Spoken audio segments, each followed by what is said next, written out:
có đến hả? Đấy, đi xe đấy. Đi xe chứ. Con chụp là có quá chưa? Quay.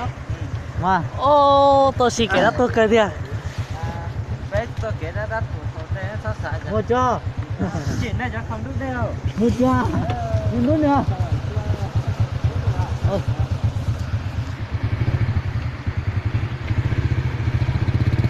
Thống đề số rồi cái nó.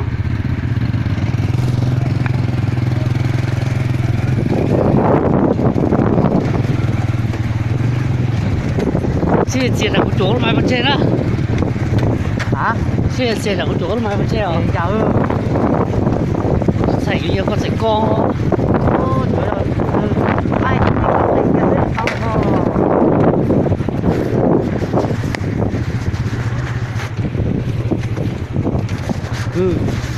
Ô cái đấy sao? Giờ với một tổ một chè. Đi đó. Đi chơi đâu thấy đó. Giờ với một tổ một chè. Cắt rồi. Cắt rồi. Cho tôi chút xíu bờ. Thì đâu Tôi đấy? đấy chè đu đen ta luôn. Thì đâu đấy à?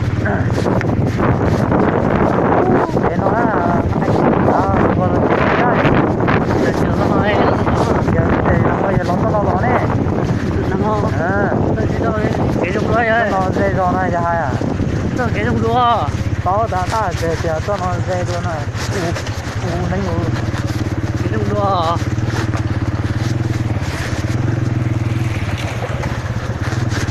Dùng tới chỉ dùng mà chỉ to thì mà tôi nói giờ thì dây đuôi nó ná. Thoát trong cũng này.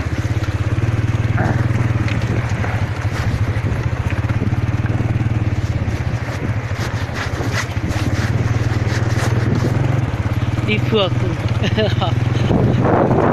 Phượt suối Phượt thủ.